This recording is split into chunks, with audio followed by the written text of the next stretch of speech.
ইন্নাল হামদুলিল্লাহ ওয়াদুহু ওয়া নুসাল্লি আলা রাসূলিহিল কারীম আম্মা বাদ ফাউযু বিল্লাহি মিনাশ শাইতানির রাজীম বিসমিল্লাহির রহমানির রহিম। আজকে অত্যন্ত দুঃখ ভারাক্রান্ত মন নিয়ে এখানে বসেছি। অত্যাচার, নির্যাতন, পা কেটে নেওয়া হচ্ছে, গোড়মুড়ো কেটে নেওয়া হচ্ছে, পায়ে গুলি করা হচ্ছে, কর্মীদেরকে অত্যাচার করা হচ্ছে। তারপরও প্রতিবাদ করার ক্ষমতা থাকার পরও দলের নেতারা কোনো কিছুই বলেন না। খুব খারাপ লাগে। আমরা আবার কোরআন হাদিসের দল করি, কোরআনের দল করি, কোরআনের রাজনীতি করি। মহান রব্বুল ইজ্জাতে কোরআনের আইনের রাজনীতি করি। আল্লাহ তাকাফুহুম ওয়া খাফুনি ইন কুনতুম মুমিনিন। আল্লাহ বলছেন, তোমরা মানুষকে ভয় করো না, তোমরা আমি আল্লাহ আমাকে ভয় করো যদি তোমরা যথার্থ ঈমানদার হয়ে থাকো। কি বলছেন আল্লাহ? মানুষকে ভয় করা যাবে না, আল্লাহ তাআলাকে ভয় করতে হবে। কর্মীদেরকে ধরে নিয়ে অত্যাচার করছে, তার মোবাইল ভেঙে দিচ্ছে। আমির সাহেবের কাছে বলল, ভাই আমার সাথে এই হয়েছে, একটা কথা বললো না আমির সাহেব। কিসের নেতা ইনি? আপনি ইসলামী দলের একজন নেতা হয়ে যদি প্রতিবাদ করার যোগ্যতা আপনার না থাকে, মারামারি করা লাগবে না। 20 জন লোককে নিয়ে যে অত্যাচার করেছে তার বাসায় যান, কেন এটা করলেন? এই যোগ্যতা যদি আপনাদের না থাকে, কে বলেছে আমাদের মতন এই কর্মীদেরকে ডেকে নিয়ে বিপদে ফেলা?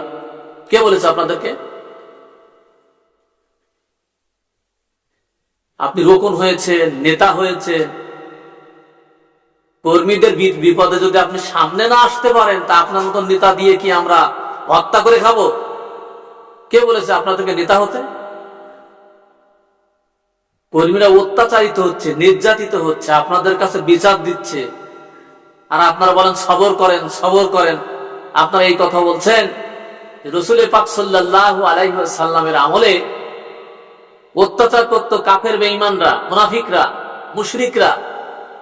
পিঠে এত পরিমাণ অত্যাচার করেছে, রক্ত জমে গেছে, কালো হয়ে গেছে, তারা কোনো প্রতিবাদ করেনি। রাসূল সাল্লাল্লাহু আলাইহি ওয়াসাল্লাম সবর করতে বলেছেন।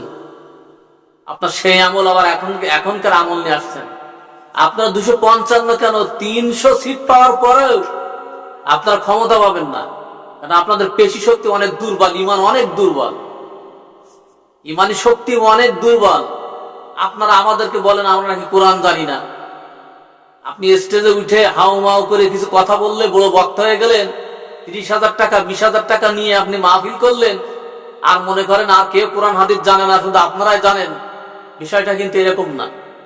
1 নম্বর ইমানদার ব্যক্তিকে আপনি জানেন? 1 নম্বর ইমানদার ব্যক্তিকে ইসলামের বিরুদ্ধে কোনো কাজ তার সামনে যদি দেখে, তার সর্বশক্তি প্রয়োগ করে বাধা দেওয়ার নাম হচ্ছে 1 নম্বর ইমানদার ব্যক্তি। আর আপনারা অপরাধ দেখলে কি করেন? এরকম আস্তে করে চলে যান ভয়কে। কে বলেছে আপনাদেরকে ইসলামী দল করতে? কে বলেছে আপনাদেরকে ইসলামী দল করতে? বলেন। 2 নম্বর ইমানদার ব্যক্তিকে মুখে বাধা দান করবে, মুখে। আপনাদের সে যোগ্যতাও নেই মুখে বাধা দান করা, মনে মনে ঘৃণা করা। মনে মনে ঘৃণাটা হয়তো আপনাদের থাকতে পারে। কর্মীরা কেন, আপনাদের পাশে কোনো লোক পাবেন না। আপনারা যে নির্বাচন করবেন, আপনাদের পাশে লোক পাবেন না, শুধুমাত্র আপনাদের এই সমস্যার কারণে। বেশি কথা বলবো না। ইসলামী দলের নেতারা আপনারা ভালো হয়ে যান, শুধুমাত্র আল্লাহকে ভয় পাবেন। ওই চেয়ারের দরকার, বড় বড় পদ নিয়েছেন, কর্মীরা বিপদে পড়লে সামনে আসেন না, তাদের সমস্যার সমাধান করেন না। আপনাদের কাছে আবেদন করলে, জানালে আপনারা এড়িয়ে চলেন। আমাদের ডাকেন কেন? আপনারা নিজেরাই তো করতে পারেন। আপনারা এরকম বলেন আপনারা সব কোরআন হাদিস সব শিখে বসিয়ে দিয়ে দিয়েছেন, আর কেউ কোরআন হাদিস জানে না। আপনাদের পাশে যাবে কারা? পাশে কাউকে পাবেন না, সব দূরে সরে যাবে, এটা মনে রাখবেন। প্রতিবাদ করার ভাষা তৈরি করেন, আগে শেখেন, না হলে আমাদের ডাকার দরকার নাই।